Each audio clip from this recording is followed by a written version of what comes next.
I ran a marathon in 2012. I was fighting stage 4 cancer. It was very hard. I won a battle, discovered the healing power of music and dance, now inspired to give back to the community that supported me. When people get sick, they not only suffer from physical fatigue, but also huge mental stress. Patients are often homebound and very easy to fall into depression.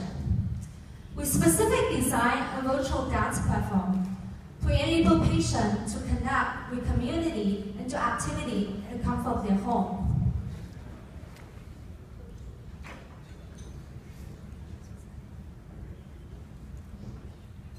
Did you know creative arts therapy will increase quality of life for cancer patients by 50%, reducing pain by 59%?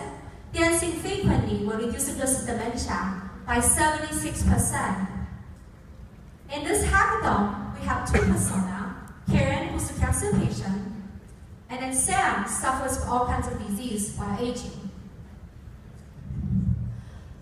Dance for Healing wanted to build an action-driven patient community by connecting dance teachers who know how to benefit the dance, but can barely make a living.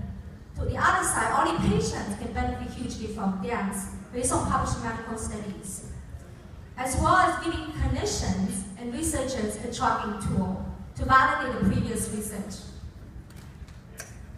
Based on the research paper, these are the market impact we can have. And we had a huge revenue stream based on B2B as well as reimbursement and potentially B2C. And I wanted to show you what we pull in the data. So, as Amy mentioned, part of our objective is to facilitate the further research to measure the impact of dance according to different metrics.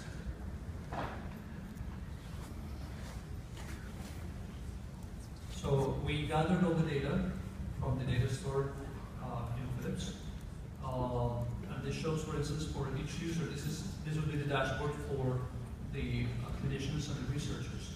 So we can say, for instance, 1 year's worth of data for steps taken by different users, as well as other metrics by users, for instance, blood glucose, blood pressure, body temperature, hemoglobin, air quality, the mood, pain level, pulse, respiration rate, and weight. We can also facet this by different criteria, for instance, gender, and we can see men versus women.